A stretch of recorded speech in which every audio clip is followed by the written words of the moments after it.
Thank you. Thank you for joining. Happy Tuesday, everyone. Happy Tuesday. How are you doing, guys?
Hi too.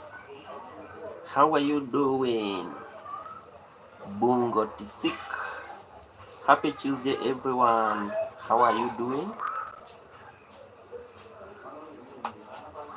Happy Tuesday, everyone. How are you doing, guys? I hope, guys, you are fine. I'm also doing fine this good Tuesday. Bungo Tosik. Bungo Tosik. How are you doing this great Tuesday? Hmm?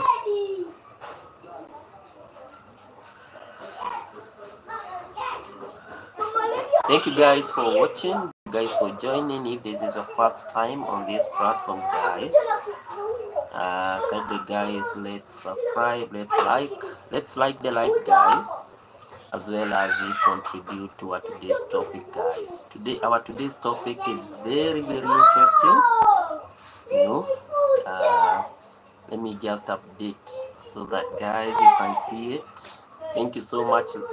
Thank you so much, guys. With a lot of love, let's like the live. If this is your first time on this platform, guys, let's like, share, as well as contribute to what we do our today's topic, guys.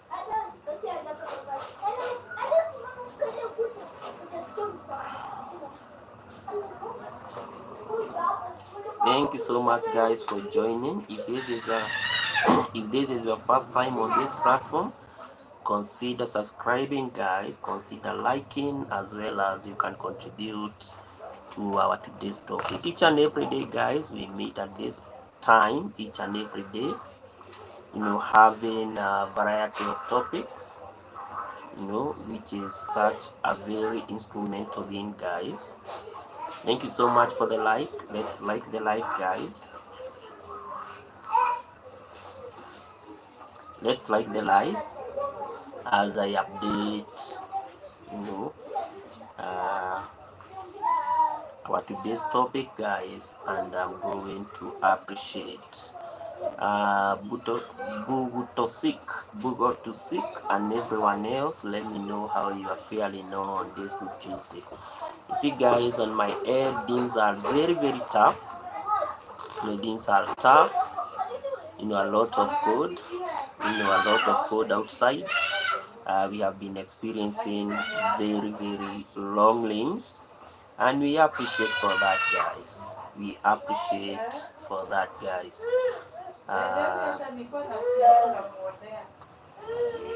High level.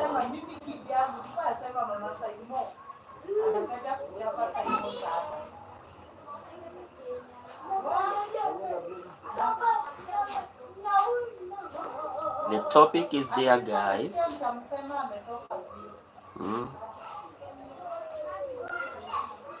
Thank you.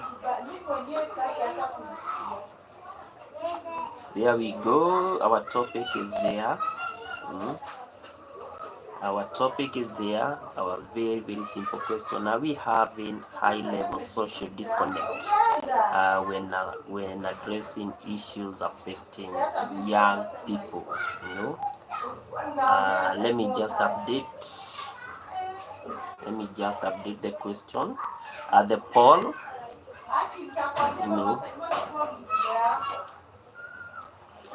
Kalafadi, how are you doing? How are you doing today? How are you doing today?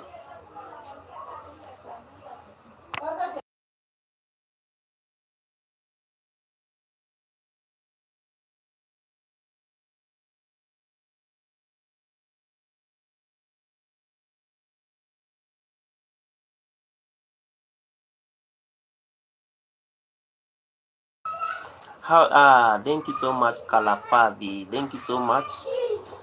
Thank you so much for saying that you are good. I'm also fine. I'm also doing fine. This is good Tuesday. This is good Tuesday. Guys, let's keep liking the live. As well, guys, we can also contribute to today's topic.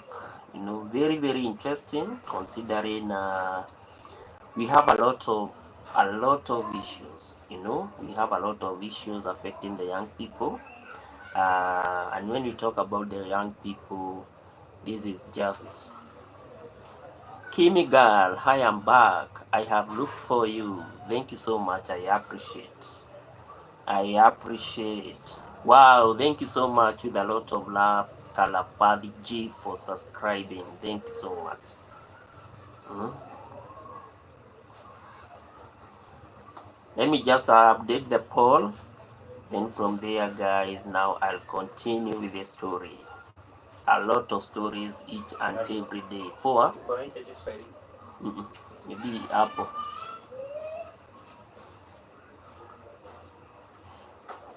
Do you believe? Yeah, I can. I rarely forget everyone that joins all my lives, or someone that have ever supported me on this platform. I always appreciate. So it's on very rare cases that I can say that I don't know you.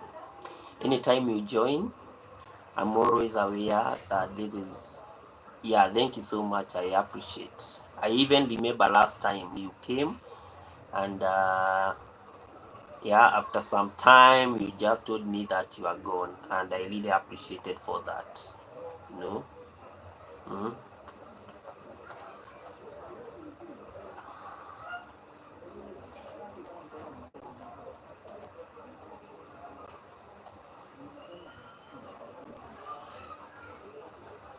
So let me know, which social leadership style do you believe can address, can address social issues.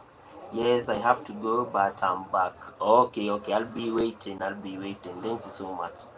Affecting young people holistically. Yes, is it transformational? That is the first one. Is it transactional?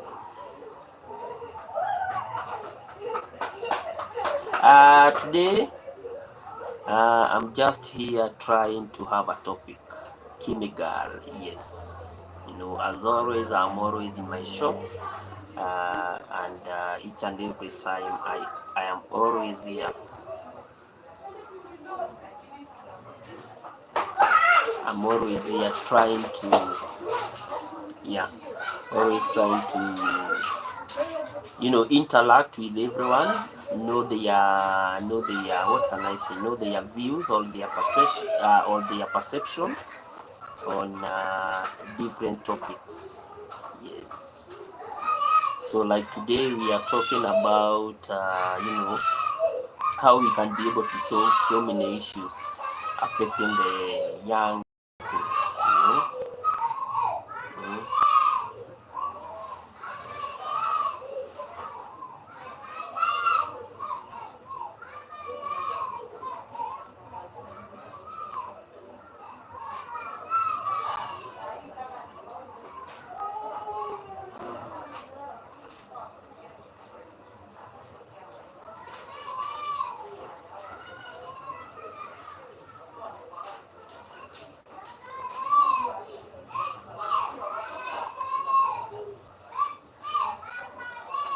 Thank you guys. Bye. Okay, sorry I don't stay for long. Thank you so much. Thank you so much. I really appreciate. I really appreciate. Yes. Poa. Mhm.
Nitaleta Charles.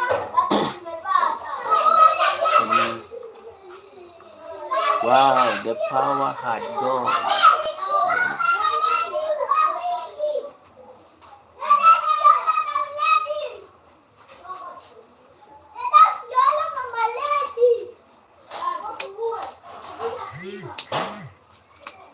Naona ni kama nimepata. Okay. Nitajaribu hiyo maneno. Next time tuone kama tutapata a better version. Si ni sawa? Nikipata tu nitakushtua. Thank you. Wow, guys, power had gone out, but I'm grateful that it has come back. You know, I just started live, and then boom, everything just now went out. So today we really we are having a very simple question. You know, very simple question. Just waiting.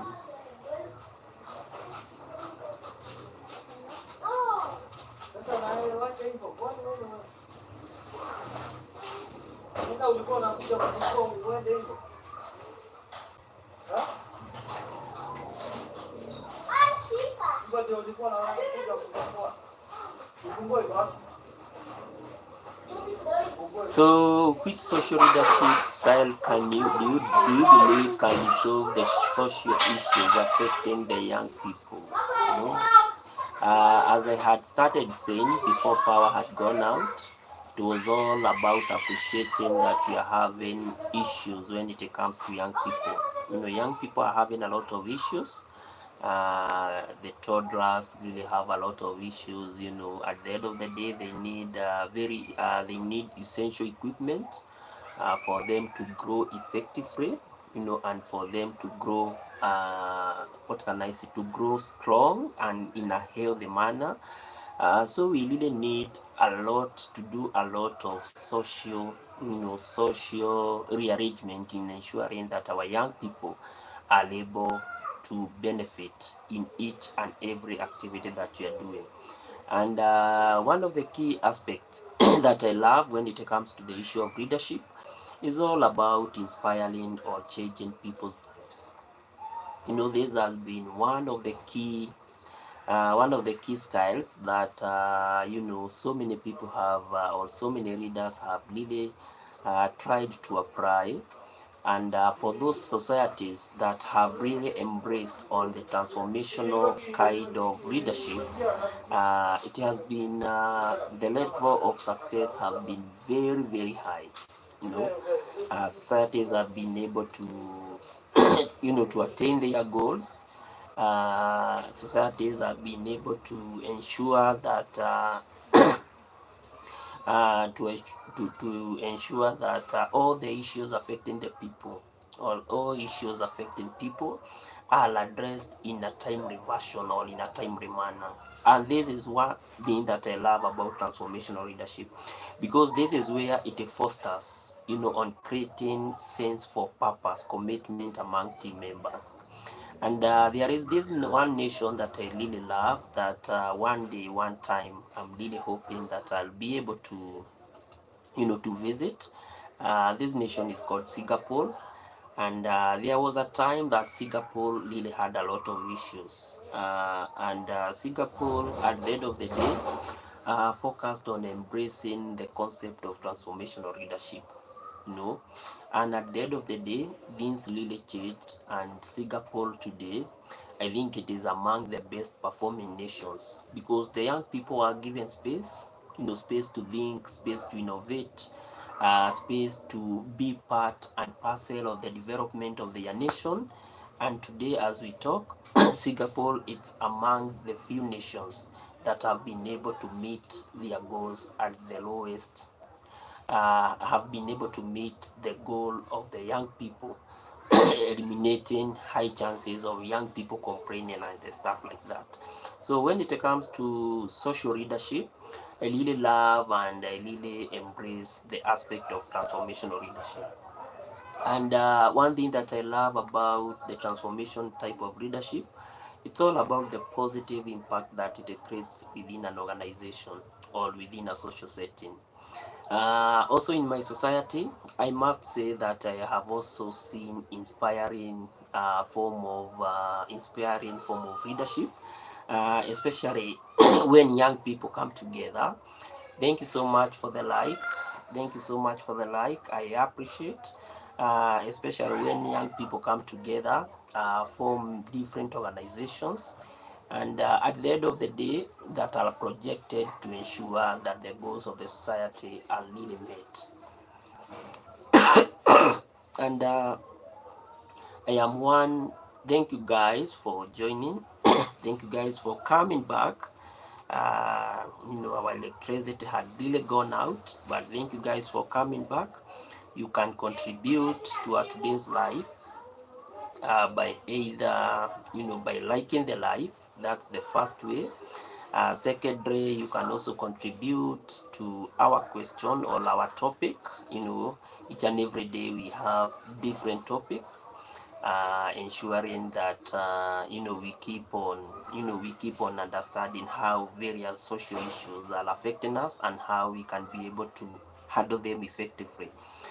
So today our topic is very, very simple and very precise and to the point, and we are asking, uh, do you believe that we are having social deficit when we are talking or when we are handling the issues affecting the young people?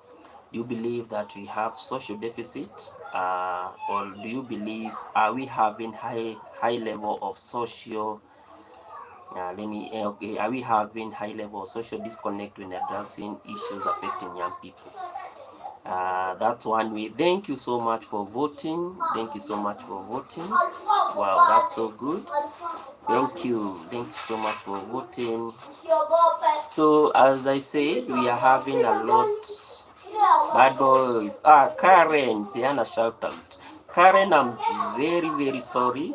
You know, thank you so much, Karen Jeb Kiloi, for joining. Wow, our electricity had really gone out. We had what we call social blackout.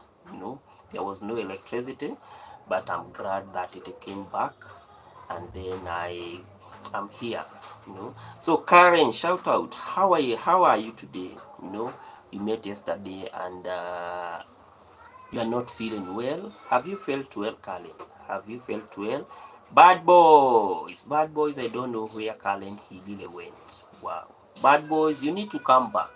If you hear your name, bad boys has been one of the key contributors in this platform. But today, I don't know where he really went. I'm also sure that Carlen maybe probably she has not met bad boys. He has lost. He has gone into what we call into hibernation, or he has gone into hidings. So bad boys, we really need you back. Bad boys, we really need you back. We really need you back so that you can bring good positive vibes. Good positive vibes. So guys, when you talk about the transformation form of leadership, this is where now we are talking more of having that form of an inspiration. We really want to inspire the society. This is a form of leadership that really focuses on inspiring the society and ensuring that the society is motivated in a positive manner, and at the end of the day, the society share what we call a common vision. And there is nothing as good as sharing a common vision. I always envision a situation whereby maybe let's take the easiest example of a family setting. Maybe where we can say maybe we are having the husband, the wife, and maybe the kids. But at the end of the day, maybe the husband has a different vision for the family, and the wife has a different vision for the family. You see, at the end of the day, we are going to have a lot of conflict, what we call marital conflict. And the moment now we are having what we call the marital conflict, wow, everything will come crashing down. And therefore, at all levels, is it at the family, is it at the household level, transformational form of leadership where maybe you inspire, you inspire your kids, you inspire your wife, you inspire your husband, and at large you inspire the society, is the best way of ensuring that different goals are achieved in any social settings. The other form of leadership uh, style or leadership skill that we are really talking about is all about the transactional, which has been derived from the word transaction. And this is a form of approach where, maybe a reader is having this kind of an emphasis that we have some hierarchy that you need to, you have some hierarchy or some structure that you really need to follow, and we are having expectations A, B, C, D, and E. I'm always hesitant, especially when it comes to transactional type of leadership, because mostly to me it's all about to me it does not sound so positive in such a way that you always feel that we are having a lot of frictions, because maybe here you are, you have your boss, and if you want even to do, if you have even an idea that you really feel that it can transform maybe your organization, or maybe it can lead to better results maybe in your organization, and you take it to the boss, and the boss, we have different types of bosses, because there are those bosses that we always see that maybe when I give very big leeway for this individual, for this employee, maybe to be bringing such type of ideas, then it will be one day, one time, it will be problematic for me. And therefore, to me, I'm always hesitant when it comes to transactional type of leadership, because transactional type of leadership, uh, they always have clear expectations. And I have seen this one mostly in what I may say, like these firms that really deals with policies, like selling of insurance policies. I remember there is a time that I worked, not really working, but I interacted with a firm that deals with a lot of with a lot of insurance policies. And one thing that I really noticed is that they have clear guidelines. They tell you in broad daylight that when if you really want to do policy, and if you really want to sell maybe our insurance cover, you must meet expectation A, B, C, D. And our expectations are very simple. They really emphasize on you must maybe sell, you must sell to this point, and once now you sell to this point, now that's how you make the profit. To me, that type of structure became a little bit complex, and I'm very sure if probably you have ever worked with a form of kind of a structure, that structure seems not to be so, especially they seem to be somehow rigid. You cannot do anything that is maybe perceived to be outside the company rules and regulations, and it becomes a little bit, it becomes as a source of conflict maybe between you and your boss. And this is what I have seen even in our institutions. We are having a lot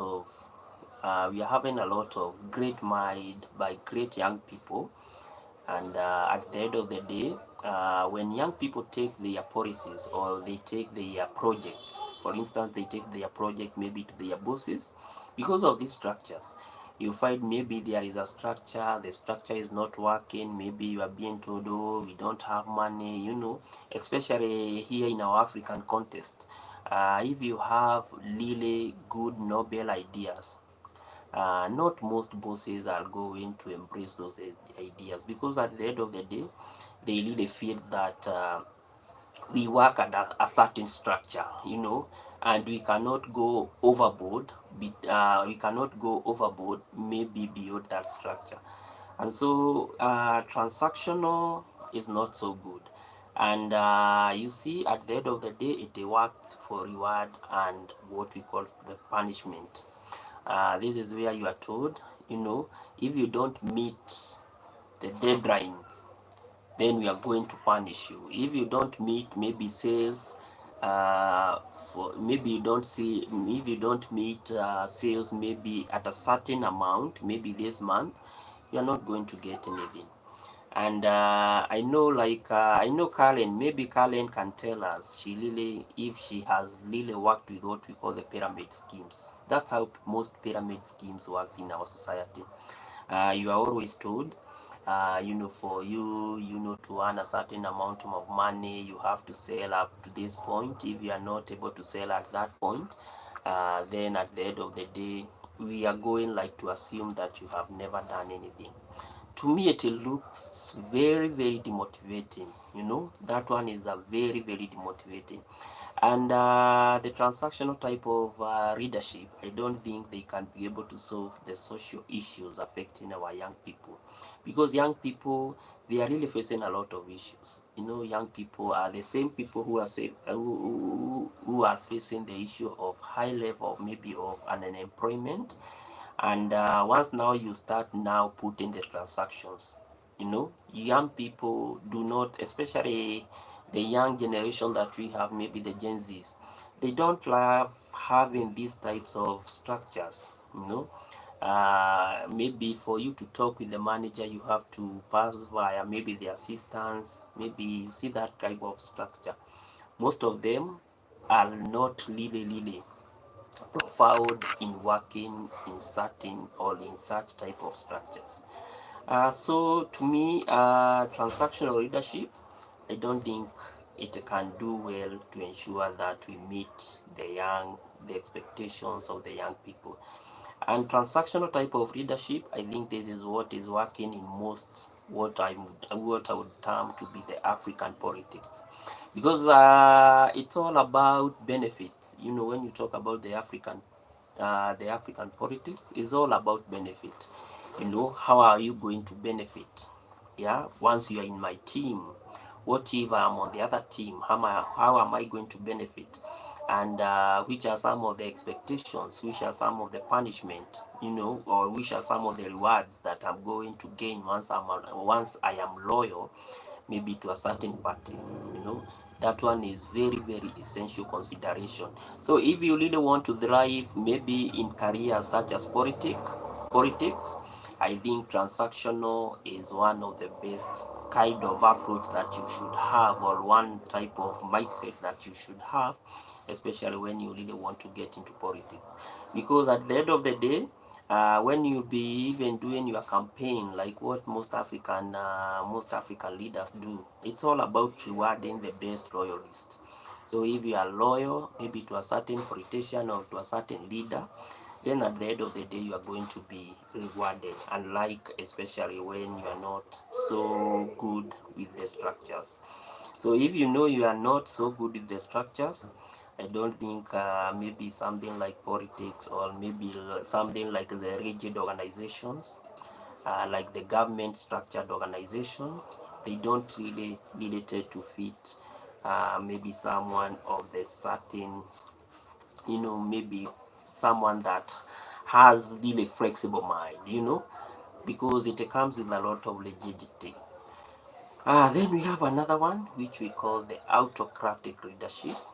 This is another leadership that is always projected by within our society, and this is where now the leaders take to make their decisions independently, and they don't really care about the input of their members. Yeah, this one I always take autocratic type of leadership to be like the one that is most applied in African homestead. To be applied like the African homestead, because I growing up I really recalled during those days that we are always given very strict rules by our parents, our mothers, our fathers. And I always remember, like in our home, each and everyone had really their roles and responsibility. And there is no way that you could have come up with your own rules and responsibility, or you could have come with your own responsibilities or your duties without consulting the team, you know. And if your mother says you must do this, that was paramount, and you had no chances of asking why you are being told to do so. And therefore, that's how autocratic type of leadership really works. And when the decisions are made independently, without the team members' contributions, then I believe it really becomes something else. It's not so fit, because at the end of the day, some members just feel that, oh, this was not the way that things I really have loved to be done. So autocratic type of leadership, to me, I also don't believe that it can bring change, that it can enact that effective change within the society. Because at the end of the day, I always say, if you are a leader, you are leading people, you know, and for them and for you to be effective in your leadership, you really have to ensure that their input is well captured by what you're doing. But nowadays, I don't know what is happening, because I have seen a lot of leaders not even consulting even their members. Yeah, like in my society, I always see the top leaders. They are always not even care what maybe you would love to be done, what that common voter would really love to be, to be done. And to them, it's like a non-concern. That's a type of autocratic type of leadership. And this is the same thing that I see between, the so-called the giant countries, because at the end of the day, you just find that those nations are just there, and they are still preparing the issues of war. you know like for now, the war between Ukraine and Russia up to date, and we are talking about some years, from 2020 up to date, the war is still there, even though it's on a very low scale. But at the end of the day, the leaders didn't even consider how their population, or how their voters, or how their people were going to be impacted with the law, with the war. And then at the end of the day, they did not even consider, consulting them, because they believe that if they consulted them, maybe most of them would not have accepted the war to prevail. And therefore, when you talk about the autocratic leadership, I think to me this one is a threat, because at the end of the day, it does not give the space, for those that you even perceive to be on those positions of leadership, to think in a broader perspective. And one thing that I always appreciate, especially when you come to organizations that maybe we can say that they are effective, is the ability of ensuring that each and every contribution, or each and every individual's contribution, is put on the table. you know and also, these ones also works very effectively in marriages. I have seen a lot of marriages, and probably most of them failing at the end of the day, because you know what, us, as the gender that we call male, at times we are so rigid. We are so rigid in such a way that I really want to make the decision for everyone. you know I don't care how my kids are going to feel when I make the decision. I don't care how my wife is going to take that decision. And that one, now, to me, it's a little bit more worrisome.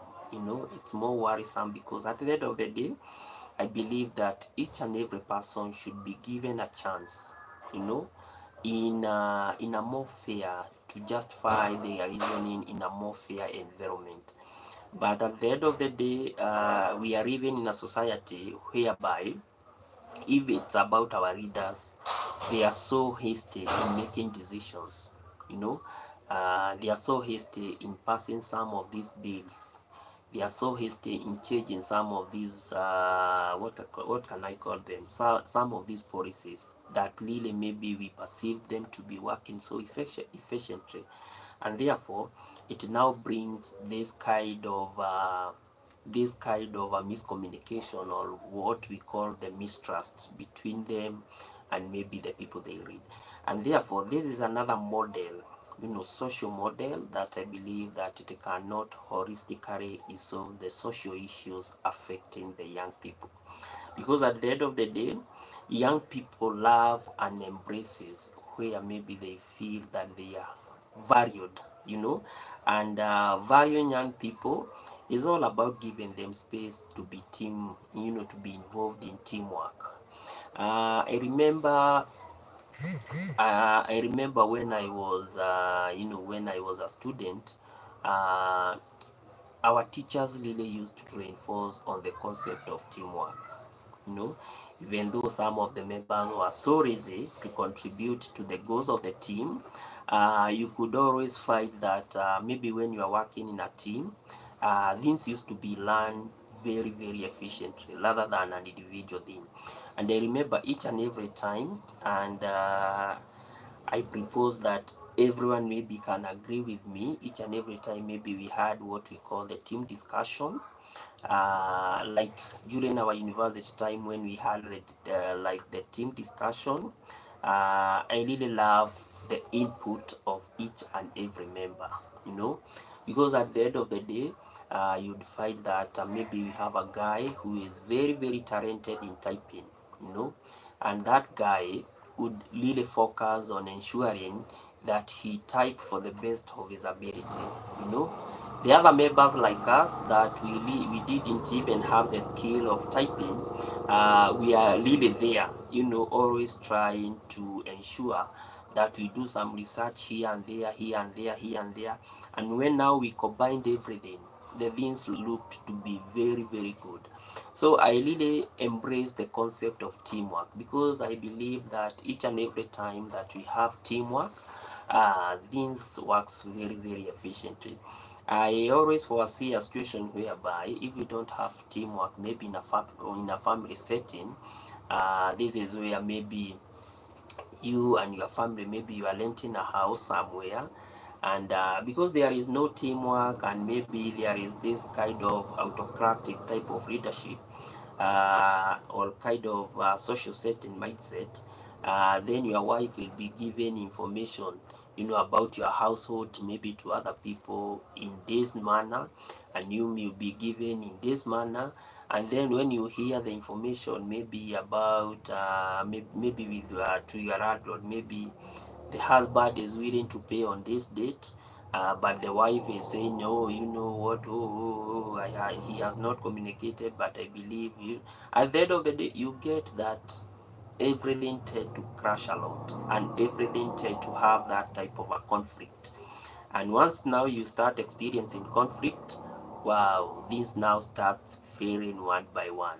And this is the same thing that is happening even in our churches. you know we are having very good pastors at times. Other times we are having some other pastors that are always, that are always preaching in such a way that they don't even care who is listening even to their sermon. But at the end of the day, the input of each and every member is so important to an extent of ensuring that any organization, maybe be it the family level, be it be it your community, be it your society, be it your country, for it to succeed, teamwork is very, very paramount. And without teamwork, things do not work. That's what I believe, and that has always been my stand. So autocratic leadership to me is not the best for transformation, because transformation comes in by people putting all their effort, by the people putting all their might together, and at the end of the day things work. And I believe if our leaders are able to embrace on what we call the transformational leadership, because it gives each and every person, uh, the mind to speak, the space to speak their mind. That one I think it is going to really work for us and for everyone else. The other aspect is all about the other aspect is all about the issue of servanthood, or what we call the servant leadership. And this is a type of leadership that prioritizes on the need of the team members. You see, so uh, it really focuses on the team members. It's all about servanthood. It's all ensuring that all the issues about the team are always met with a lot of efficiency, and it's more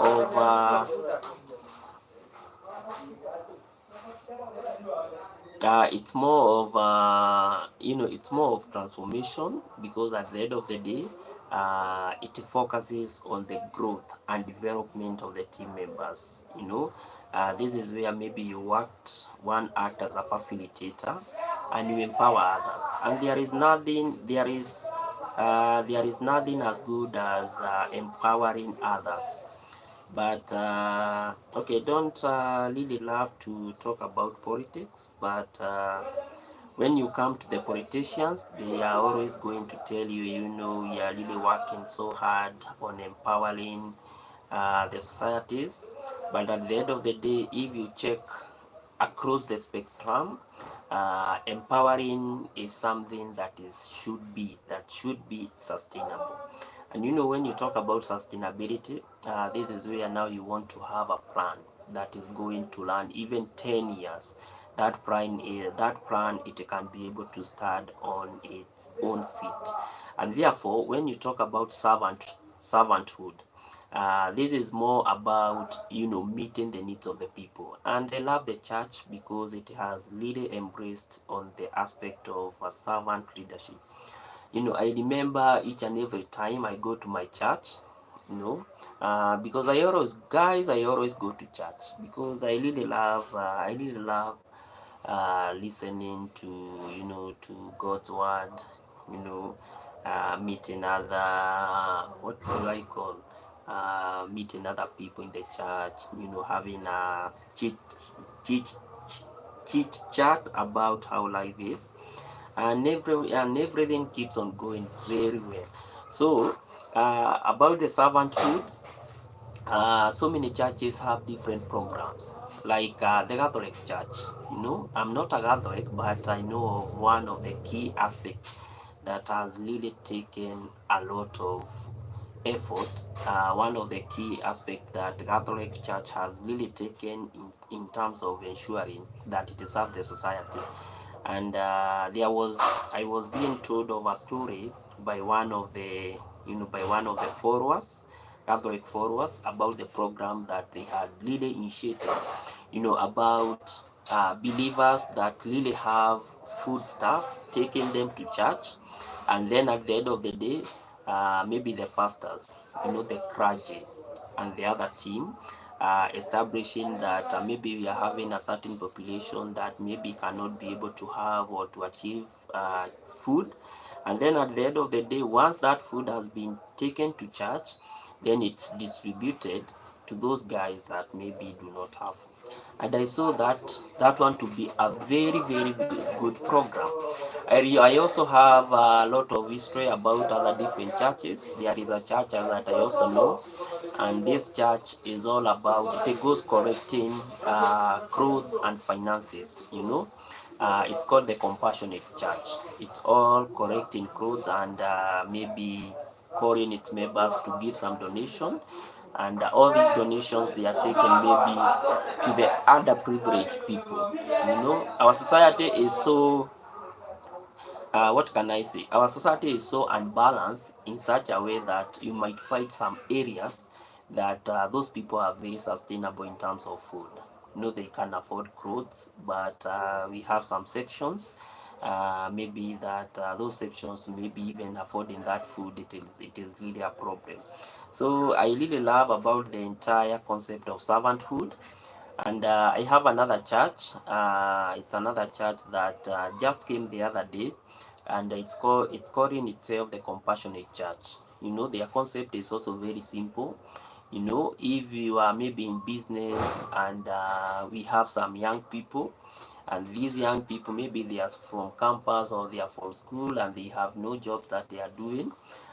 You just come and you say, you know what, I'm going to sponsor maybe 2 to 3 guys, and they can start a mituba business. And it's giving a lot of hope, because at the end of the day, those are some of the people that were that had no jobs, or that they were unemployed. But at the end of the day, when you sponsor them, they feel that this is the space, and that is the point where, now where they can start life.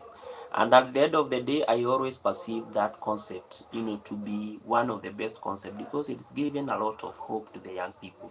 And besides that, I have also seen that church embracing the old people, because most of the time, when we grow old, and this is always what I have been saying, yeah, life is so dynamic. Today we are very young, but tomorrow we'll be old. And we might not, when we are young, one thing with life, we really hustle a lot, taking care of our kids, to taking them to school, to ensuring that they have the best comfort. As parents, that our obligation. We do everything to ensure that they can attain the best that we didn't attain. And then it reaches a point in life where now everything changes. Those young kids, they move out, and then now we now as old parents, we are just left in the villages. And that's one of the talk that I had with a certain mother today, and she was telling me, you know, we are having a lunch somewhere, and she was telling me, at the end of the day, you see the way we are eating here, that's the same way we should be remembering those in the village, our mothers, our grannies, and everyone else, if they are there, because at the end of the day, we really want them to survive during this harsh time. And I felt, yeah, that's how they should be treated. So therefore, this church has really embraced on this concept of compassion. It's going aloud, trying to locate those old parents, maybe that were left just in the village. At times, I always also, on the other hand, understand kids, because at the end of the day, I might have my own son in the city, and maybe things are tough, and maybe what they can all afford is all about their food. You see, at the end of the day, even if they really, and might you know that maybe they might have their family, and at the end of the day, they might not even be able to afford to take care for me effectively, because when you grow old, lifestyle diseases are there, especially in our African context. And when you talk about lifestyle diseases, this is where, very high population of the old people are experiencing issues of blood sugar level, pressure. I think pressure is very, very common in our African context, and others may be, yeah, mostly blood level sugar, or what we call the BP, and then maybe the issue of diabetes. Those are some of the lifestyle diseases that most parents are living with, and therefore, if they are not really taken care of, then it becomes an issue. And therefore, now, as a way of showing compassion to those parents, maybe their kids left and they never looked back, this compassionate church has now taken the turn, of ensuring that it embraces those parents, and at the end of the day, taking care of them and meeting their needs. Because at the end of the day, even if you are old, you have some needs to meet. You need some coins to go and buy this and that. And we can never assume because someone is old, they don't really need money. No, they even need it more. Like I have said, the lifestyle diseases, they really take a lot of resources. I always remember when my granny used to be alive, because he had a lifestyle disease. Each and every time you could hear, oh, he is going to the hospital, we need some money. And during those times you are very young, maybe you cannot even do nothing about that. You can So at the end of the day, having servanthood type of leadership or type of mentality, I think it's very very essential, because as it empowers people, it also gives them the essence of fostering what we call positivity. And therefore, to me, I also believe that servanthood is also an instrumental component of ensuring that so many social issues affecting our young people can be able to be met effectively. And one of the key things, as a young guy, one of the key things that I have realized that is messing up our young people is all about the issue of alcoholism and drugs and drug abuse. That's really a very very big issue when it comes to the way our society is operating, and it's not only here in Kenya. I think this is something that is spreading everywhere. I also saw in Uganda. I also saw in Uganda, alcoholism. I think alcoholism is something that have really been standardized, and at the end of the day, this is a social issue that should be addressed so that young people can be able to live better lives. We don't want to keep on losing so many young people because of the issue of alcoholism. And therefore, if now we are able to embrace on servant leadership, you know it will be able to turn their mind into more positivity. And I have always come to realize that engaging in some of these activities, like maybe taking alcohol each and every time, most of them is not all about their choice, you see. Yeah, there are those that really make what we call the personal choice, but most of them, I don't think it's all about their choice. Some of them, they are really having a very rough time, to an extent that they always tell you, now, when I take alcohol, I believe all my problems are solved. You see, and therefore, since that problem will not be solved tomorrow, there is highest probability or the highest chances of that person taking that alcohol tomorrow, so that maybe he or she can see those problems are going to end. And therefore, if now we foster on servanthood, then it will become easier for us to turn their mentality and to show them, alcohol is not the solution. Maybe beyond alcohol, we can do a better thing, we can do this and that, and maybe life can become a little bit more better. One thing that I love when you talk about servanthood is all about empowerment, because at the end of the day, people that really embrace servanthood, they really have a lot of, they really have, but though they really have a lot of issues about, positivity, the issues about training. There is one of the key groups that I have always been involved in. It's called a CBO, it's called a community-based organization.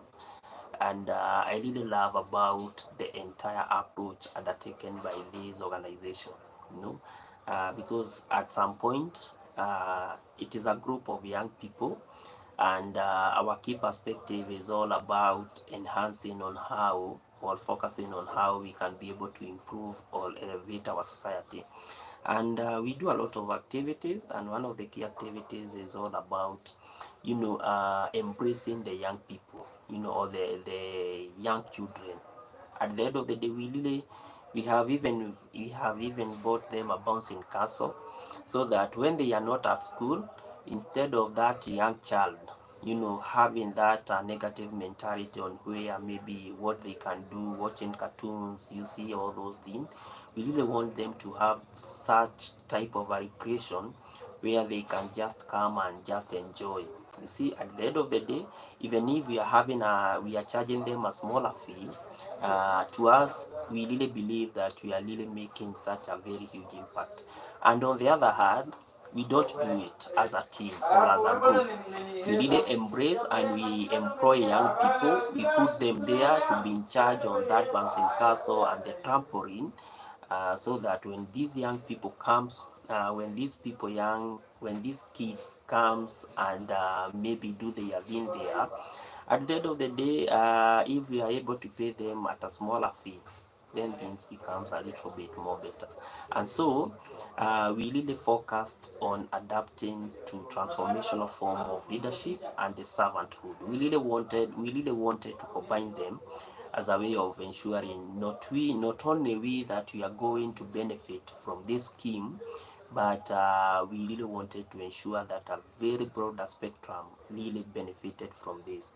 And therefore now I was trying to look at how now we can be able to extrapolate or maybe to make it bigger. And I could see it from a very broad perspective in such a way that if we as the CBO, and the finances that we really got, it's all about our savings, savings a little bit after a little bit, and there we go. And I was really trying to look it from a very bigger perspective, and I could see it maybe if our CBO can be able to do such, what about a church, within our organization or within our society setting. And I was really trying to see if maybe churches or even organizations that we are having in our societies are able to embrace on such type of leadership. We have a lot of projects that young people can be engaged in, and I believe that young people are always set and they are always ready to ensure that their lives are more elevated. And therefore, guys, when we always talk about different social type of leadership, we really want to have a type of a leadership that is going to ensure that our societies are elevated to a different level. We don't want to have a social issue that goes unaddressed. And I always look at the issue of unemployment, because most of the young people, the key issue affecting their livelihood today is all about the issue of lacking jobs.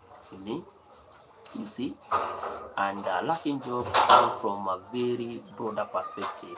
There are those young people that comes out of school and maybe they don't have enough capital to start a business. See, that's the first category. Eh, okay. Nyodo utagma thitima. So there are those young people that really comes out of school and maybe they don't have finances maybe to start a business. So at the end of the day, I believe now if now we apply now the transformation type of leadership, this is where maybe we have a government working system, or even we have not even, let us even leave the government alone. Let's even talk about things that we can be able to manage, like the churches, like here in Kenya, we are having a lot of churches. And they believe if churches can be able to, to create employment for the young people, I believe so far, so we would be having very less population that is saying that it is unemployed, because churches really have a lot of people. And I think it was yesterday that we are talking about the mandate of the church, and we are saying one of the key mandate of the church is all about transformation. And the best way our churches can be able to do transformation is just create space for others. Yes, we are collecting a lot of money in terms of tithe and in terms of offerings and in terms of thanksgivings and the stuff.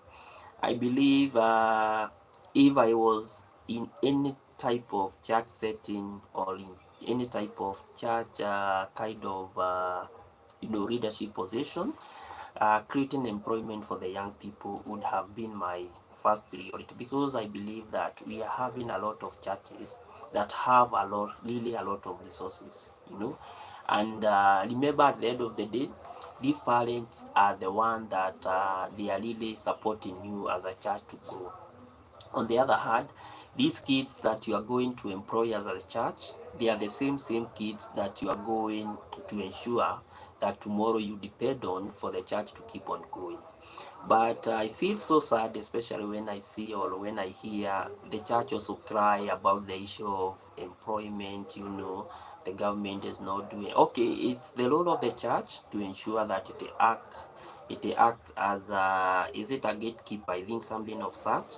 But at the end of the day, it has an obligation also to take in part and parcel of ensuring that it creates space for the young people. And I don't know what is really happening to most of the churches, because at the end of the day they are politically oriented. you know this is, I'm talking from experience, from what I have seen in my own society. Because at the end of the day you just see that maybe we are having some political issues, some political angles. Maybe you see the government of the day, maybe it's not comfortable, it really want to win some more voters. It goes back through the back door, and it talks with the clergy. You know what, we need to do this, you need to do this, so we are going to give you this amount. And now the church is given a lot of so many finances, or a lot of resources by the state. But at the end of the day, the funds or the finances, they are just used by maybe one, two, three individuals. At the end of the day, it does not create what we call the social impact, because young people, in fact, as a way of creating social impact, is all about touching their lives. And apart from very few churches like the one that I highlighted, like maybe that church that is looking after the old people, most of the churches do not even think about from that perspective. It all thinks about creating money, buying bigger vehicles for the pastors and the clergy, of which is not a bad thing. But at the end of the day, you see there is a lot of misuse, of resources, like currently buying a V8 here in Kenya, I think it's going for about 15 million Kenya shillings. And maybe that one is just for one pastor. And most of the pastors, like the gospel, we call them the gospel prosperity pastors. They are going with fleets and fleets of vehicles. And I'm not saying it's bad, because at the end of the day, it is their congregations that have really bought those fleet for them. But I believe that there is no need to have like 10 V8, taking you to a crusade somewhere. And the message that you are taking maybe to that crusade is all about Jesus is coming again, of which it's a good thing. But at the end of the day, you are just giving hope, but not you are just giving hope. At the end of the day, you are just leaving them as poor as they were. But if we really have to transform, maybe, and we really have to resolve some of the social issues affecting young people, uh, apart from starting from the family level, because I always believe that the family level have really done their work. And someone might ask, how so? You see, uh, if you ask how so, I would tell you this: parents really, really do their job of ensuring that the young people are well kept at school, in school, and at the end of the day, they are even taken to different courses. And once they are taken to different courses, then there they go. So they have the expertise. And at the end of the day, I always believe that most parents have really done their job. So the first step is all about offering education. Despite so many challenges that we are experiencing in our society, each and every parent, most parents that I have met, they are really working very hard to ensure that their kids can be able to tap education. And therefore, at the family level, things are working very, very effectively, because us growing in an African context, the only hope that parents would always tell you is just go to school, just go and lead, because at the end of the day, if you have your education, then your tomorrow, then your tomorrow might be more better than the way it is today. But now, when we go now to the higher level, maybe like the church level, the church is not doing so much to ensuring that young people are empowered. You know, It's so sad each and every time that you are really extorting money from the young people, you know, in terms of so many programs that you have kept here and there, so much, and you use so much and get them in a lot of activities, the youth activities, the monthly contribution. These are things that are there in churches, and I'll never be against any church, but these are the things that I have always observed. And at the end of the day, uh, it is now the obligation of that young person to figure out how they are going to survive and how they are going to balance with all these things. And therefore, to me, I think the first institution that I would really have to charity is all about the church. Because at the end of the day, I believe if the church takes its mandate in a positive manner, or in a transformative manner, or in a servanthood type of a manner, then instead of buying 10 V8, it would really matter, and it will just say we are just going to start with 2 V8, and then the 6 V8. This is the amount of money that we are going to empower our people to ensure that they can have sustainable form of employment that is going to make their tomorrow better. And if now we take this type of a holistic approach, the church is doing such type of a job, uh, we are going now to reduce the number of so many young people that are really going into drugs, and into drugs and what we call the drug abuse. So alcoholism comes especially when now, this young person or these young people have really reached at their dead. Like I remember when things were very tough some couple of months ago, when we really had what we used to call maandamanos. You could even hear some of the young people saying, I have 2 degrees, I have a degree, but at the end of the day, I don't think they are so effective. So even if I'm killed today, may that 3 million or 4 million be given to my parents, so that they can see even before they die that they have contributed something in their lives, of which it is a very sad thing. But I was really trying to figure out, what if the church really took that approach? Each and every Sunday, for instance, let's just do very hypothetical mathematics.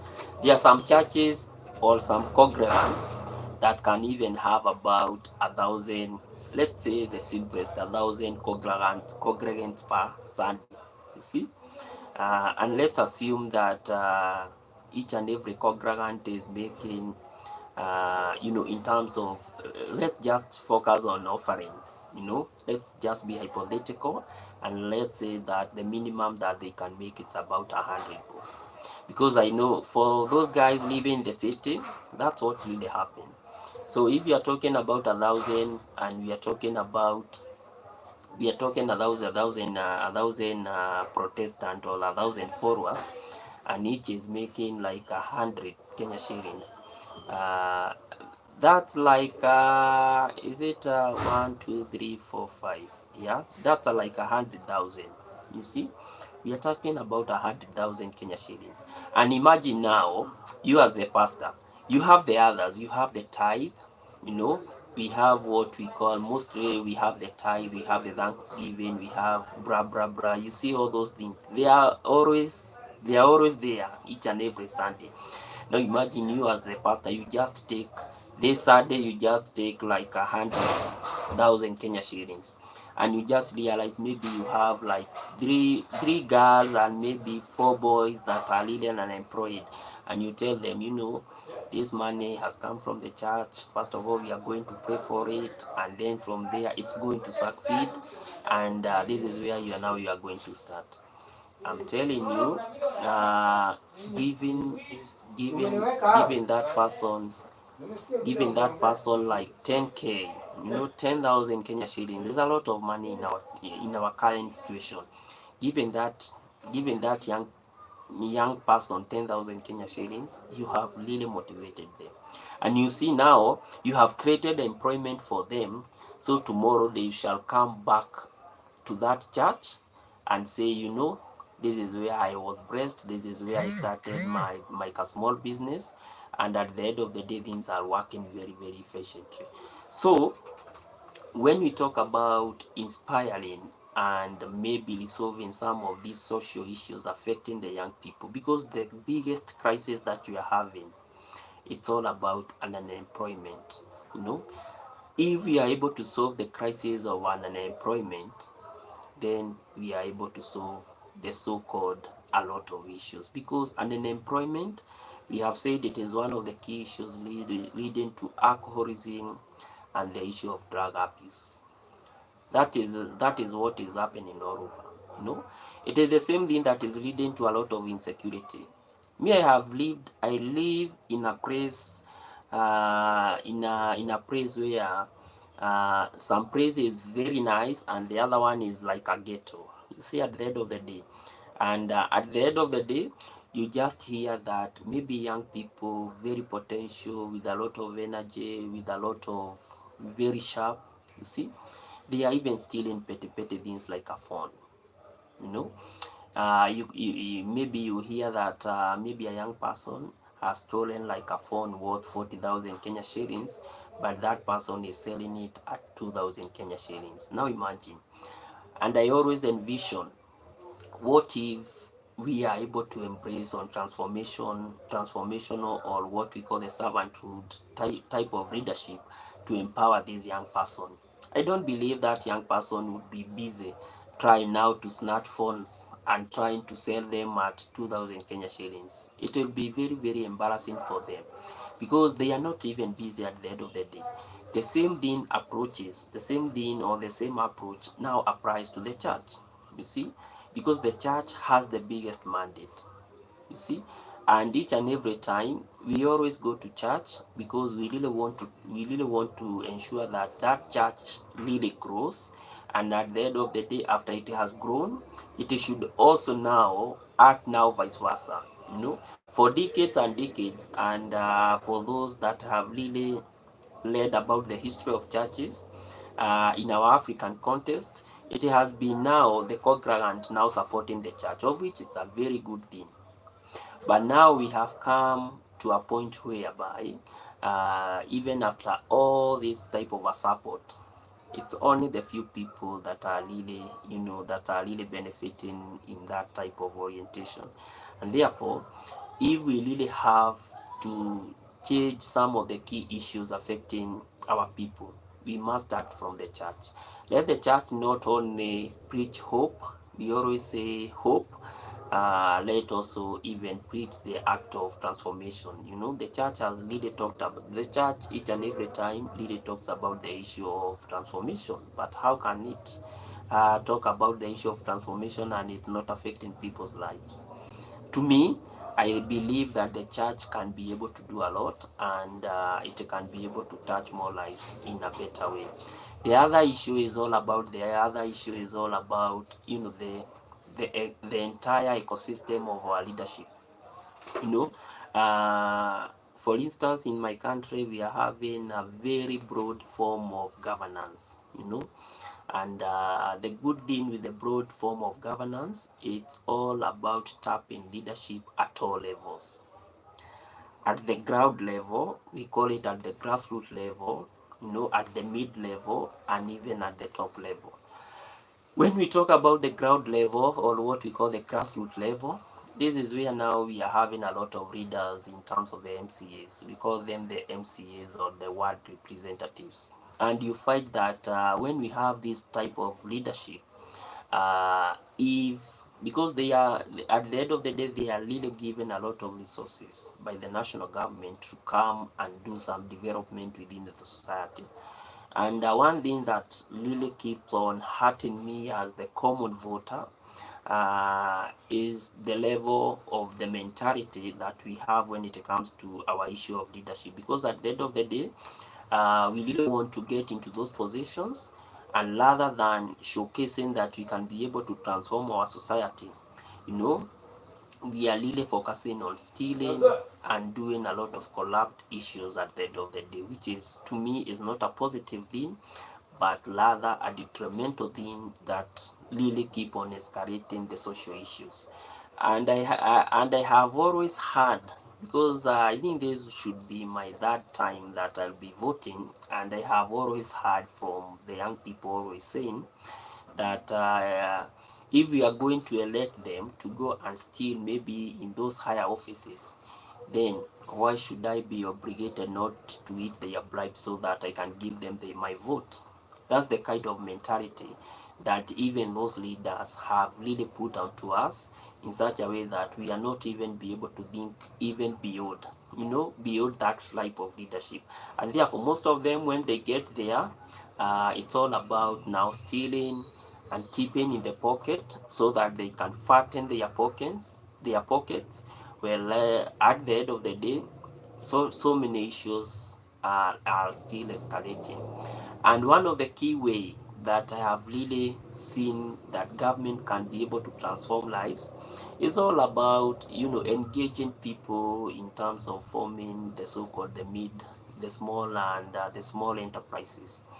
I believe that if our institutions, if our governance institutions are very focused on ensuring that we really tap what we call transformation, I think anyone owning maybe a small enterprise or a mid enterprise, because maybe they can employ one or two people, they should even be given a bigger leeway of ensuring maybe they have some more resources, and these resources should be given in terms of even what we call the zero rate types of loans, because at the end of the day, if businesses rise, then the government lives. But if businesses die because of so many punitive type of taxes, then even the government does not even expand.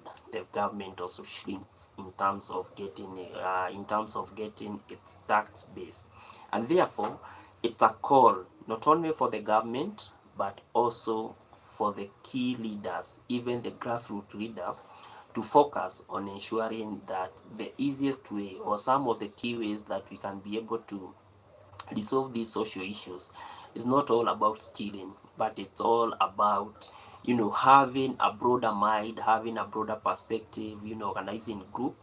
And it's not all about organizing groups and giving them money. No, it's all about, giving funds for projects that you believe that they can have real impact within the society. And once now you give them funds, ensure now you do what we call proper follow-up, because if we have proper follow-up, and it is the same thing that the church should do, when it gives maybe some funds for its members to go and start some businesses, do some follow-ups here and there. And once now those guys are stable, now leave them to continue. At the end of the day, you'll have taken, your mandate, or you'll have really fulfilled your what we call your obligation as a leader.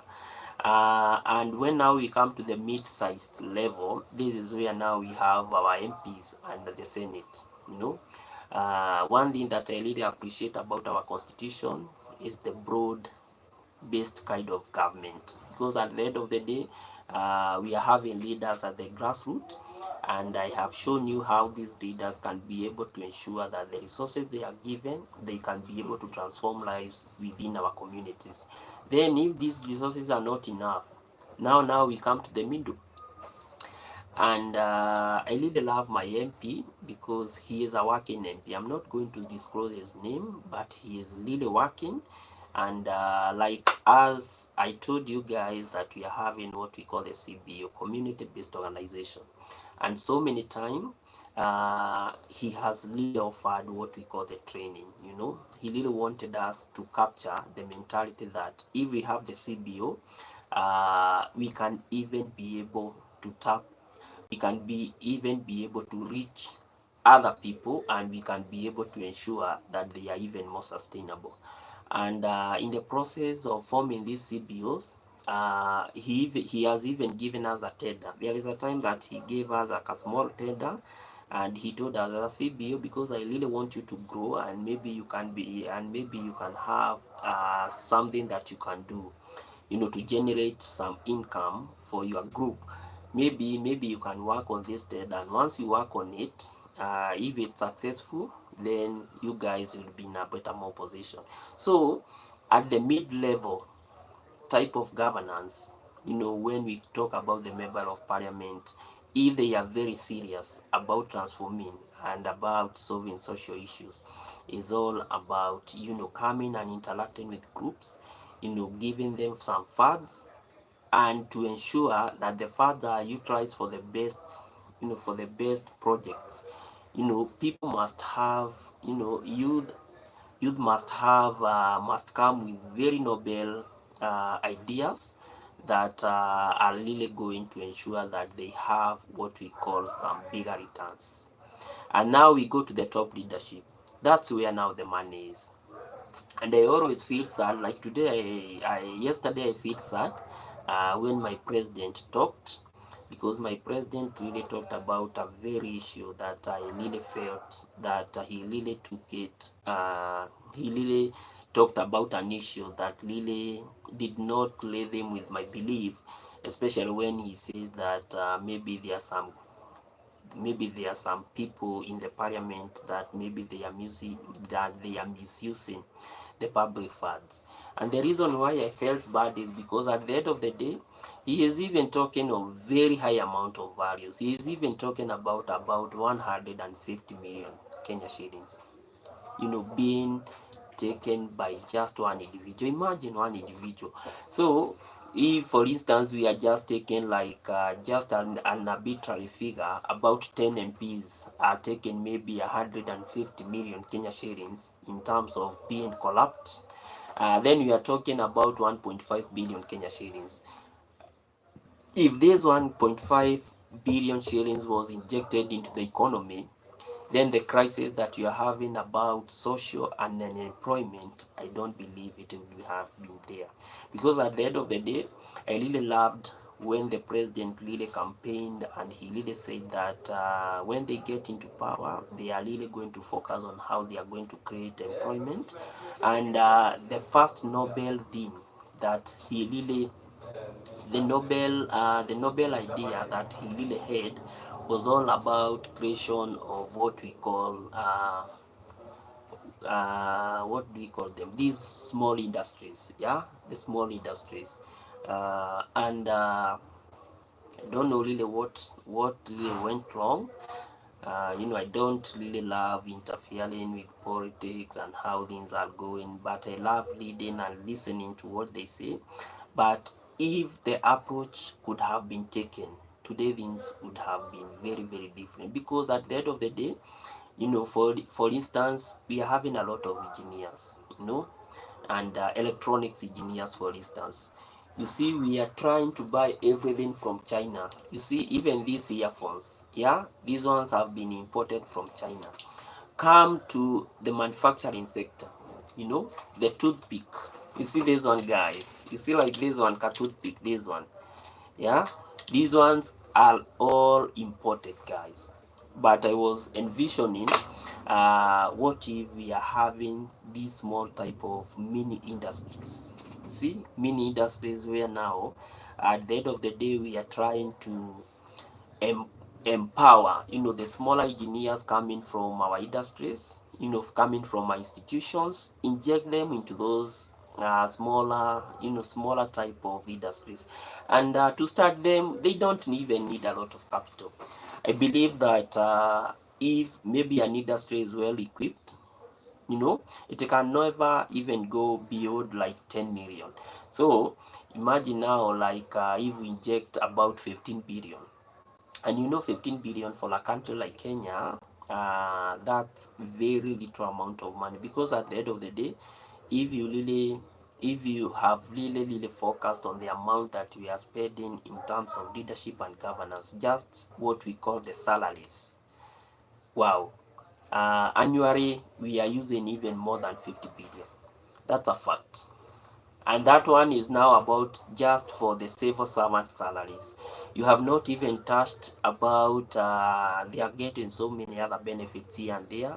And then now you come to the scandals. You see, okay, each and every government have done some scandals. That's one thing that is given. But it's all about now fine-tuning this type of mentality and coming up with better ways of resolving some of these issues. Because I was leading of a case in Cuba, you know. This is how things started, you know, and unemployment became an issue. Instead of politicians now addressing the issue, the politicians just started pocketing the money. And really what happened in Cuba at some point, you know, this government came, there's another one doing the same thing. And now we came during the Maduro time. And now that's where now they really felt what we call the collapse of the nation. And you know, at the moment now the nation collapses, it becomes a very, you know, a very, very daring case that you are going to handle, because at the end of the day, everyone is like into alcohol. That's given to, apart from alcohol, crime now start escalating, you see. And the moment now crime start escalating, it is something that is across, you know. It does not just persist in eastlands, it even goes to westlands, it even goes to even our rural areas, it even goes to countrywide, you see, at the end of the day. But if we really, if we can be able to focus on ensuring that we are having serious leadership at all levels, at all levels. I'm not trying to say that we really need to do this at the government level. No, governance must be very, very cautious and be very, very willing to do what we call transformational leadership. I really heard the president yesterday talking about transformational leadership, and he said that if we are serious in transforming our country, transformational leadership should come at the top, and I believe so. And it's not only about the top leadership, not only the grass leadership, is even in our churches. Okay, and now when we come at the family level, we exercise the same, you see. Just go and hustle, you know, pray your God, tell him, God, you know, 1 2 3, when I go out, let me get the school fees for my kid, you know, give them health, blah blah blah. And then at the end of the day, if things works on your level, pray God that things are even going to work even at the church level, see. Because once your kid is ejected out of school, after maybe university or after college, remember, if things are not going to be working, they will not be exceptional, they also be part of that economy. And therefore, if we are able, you know, to have us to strike a balance between leadership and how we use our resources, then I believe that most of the societies, you know, they are going to be transformed. Going back to the case of Cuba, that's really what happened. And they started now forming what we call the tough zones. You know, tough zones is where now we have crime in this area, and you just find that criminals are maybe controlling that area. And it is the same thing that really happens in Jamaica because of the same thing, unemployment. You find that during those tough zones, they have their leaders, and maybe even they can be able to access some guns. And this other nation where we sent our soldiers is also happening the same thing. They act within the tough zones, because at the end of the day, if young people do not have employment, if young people do not, you know, there are social issues, you know, social issues affecting them, such as alcoholism and drug abuse, are not resolved, then at the end of the day, they become so destabilized. I have seen a lot of young people, and Moro is so sad to lose young people because of alcoholism and drug abuse. Because at the end of the day, you just find maybe we have lost a very young soul, maybe someone who was very focused in transforming the nation, maybe someone who was very, very energetic, and at the end of the day, maybe you lose them because of alcoholism and drug abuse. I don't, to me, it's my belief that things are not right, you know, things are not right, because at the end of the day, for any nation to grow and for any nation to feel that it's really having what we call transformation, young people becomes at the top of, you know, young people becomes at the top of every priority, you see. Because it's not all it's not all about having so many resources, but it's all, I always say that transforming the lives of young people does not even require a lot of resources. Like I have been able to demonstrate on how we can do it at the church level. They really need like 100,000, of which we can be able to get at one Saturday when we are very serious. We just say each and every member come with 200 Kenya shillings, and then from there we are going to start employment for our, those guys maybe that have been in that church for so long, and they have been stuck somewhere. Just come, support them, let them go and prosper, and then at the end of the day, they'll come back, and if we tend to apply such type of models, I think those models will be sustainable. The same thing with the governance. When we get to governance, because at the end of the day, we are the tomorrow's leaders. So when we get to the space of governance and leadership, it's not all about stealing. It's not all about preparing scandals here and then. Because at the end of the day, I always believe that when you are a leader, what you leave, after you have left the office is all about your legacy.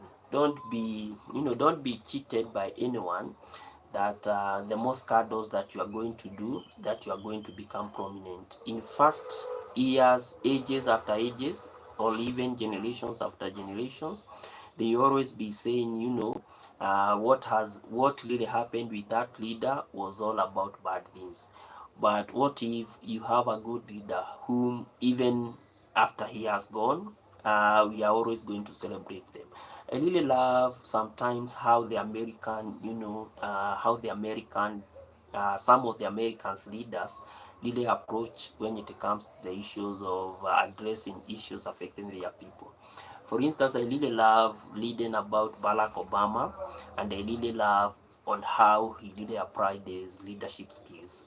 When Obama was there, he really realized that one of the key issues that was affecting the highest population in the American society was all about the issue of discrimination, and Obama really tried to figure out how he could reduce the systematic, we call it systematic discrimination form of reaction within the American society, because at the end of the day he really wanted to have that solid society where maybe you could just live without any discrimination. Maybe you could have accessed a job without even discrimination. Maybe you could, because there was a time in American history that where we had what we call the segregation. They really focused on the white and the black.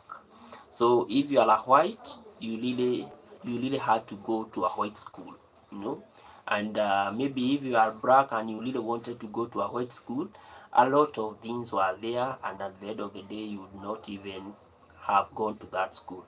And therefore, as a way of breaking this bond of discrimination and the stuff, Barack Obama really focused. His first agenda in the office was all about trying, to reintegrate, to reintegrate the society or the communities in such a way that if I see someone from the Kipsigis, if I see someone from Turkana, if I see someone from, I see him not just like that guy from Turkana or that bad guy from maybe somewhere else, but I see them as my brother or my sister. And I think that ideology really, really worked very well, because at the end of the day, America, in terms of racial discrimination, became less and less.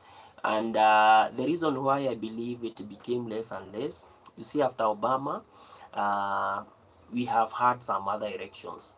But one thing, because I always look at how mostly the American vote, there are some states that are believed, like the Seattle, people have really talked about Seattle. Like the Seattle, it is highly dominated by African American, those guys from the African descendants, and those regions that are highly occupied by the African American, You would even find them voting for Trump.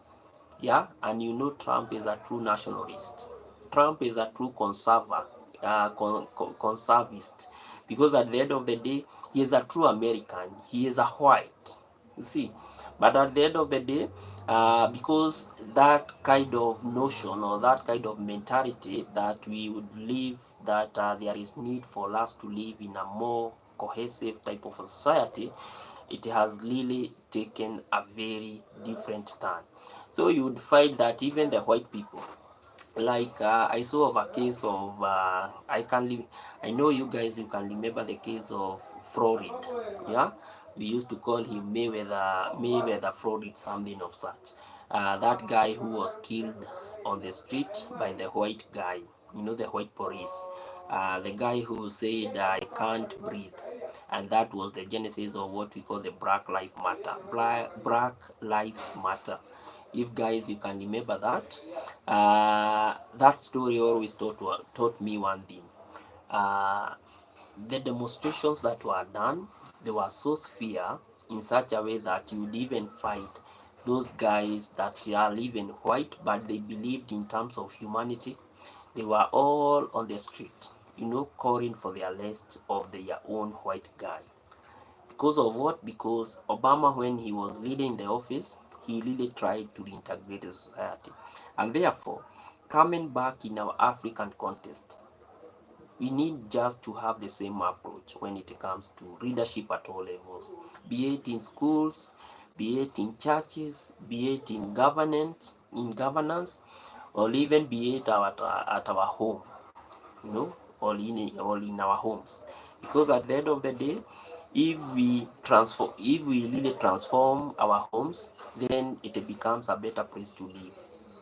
I always remember during those days in the village, uh, when autocratic or independent type of thinking used to prevail. You'd find that a husband would come very drunk at the middle of the night, and he would just start fighting with the wife just for nothing. You see, and and tomorrow he would be told, you know, you came yesterday, you are very violent because of I don't know what really happened. Because of that type of rigidity, you know, you really want to think independently. You know, you don't even really want to consider that you have kids, but at the end of the day you are beating your wife in the presence of your kids. So at the end of the day, there is need for us, you know, to ensure that we transform, we change from one level to another. And for young people, I think young people, the way I have met and the way I have talked with so many young people are always ready for transformation. You know, sometimes I always meet so many people and so many young people, and in the context of talking with them, they will always tell me, "I wish I had a job." You know, I wish I had a job. Today, the way you see my life, maybe having no sense of direction, I believe it would be a better life. You see, and when I listen to that young person, I really understand that if, because they have the energy and the zeal and the determination, if they really had an opportunity or a chance, maybe to work somewhere or maybe to have an opportunity, they would really work for the best of their capacity. And therefore, guys, it's always very instrumental for us to adapt to transformational or to servanthood type of leadership. A lot, guys, you know, when it comes to the issue of, addressing the social issues, I think that's where I always feel my heart is. So maybe I overtalk sometime, but always, guys, I'm always grateful that each and every time that you guys, you always have a standby, you know, to listen to each and every story that I always give. So, guys, I think this is where I'm going to put my full stop here, because I always believe that doing things in moderation is always a good thing, because there is always tomorrow. As always, guys, thank you so much with a lot of love for always having, you on my platform, guys. And let's keep on, let's keep on applying transformation type of leadership. If we are mothers, let us keep on showing our kids the best route. If we are fathers, let us keep for fathers, let's keep treating everyone and giving everyone space to express themselves. If we are leaders in our society, let's on keep on approaching some of the key, what can I call them, key models, that can lead for our young people to have or to realize a better life. And if we are maybe leaders, it is our call, and it's my prayer that maybe we practice the best policies, so that maybe we ensure that the crisis that we are experiencing today, that we are able to decrease them at a higher rate. And if we can be able to do that, I believe everything is going to work, and it's going to work efficiently. So guys, I really want to end my life at that point. Thank you so much for voting. Transformation or inspiring type of leadership is what you would really love to have. That was the vote that we had today, and I really want to say thank you. So guys, have a great time, have a great night, have a great day, depending on where you watch this live, and may God bless you. Until tomorrow guys, let's meet the same place, same time. Let's always keep on watching our videos, let's keep on sharing with others, and as always guys, with a lot of love. Thank you guys, and may God bless you. Let's meet tomorrow. Thank you.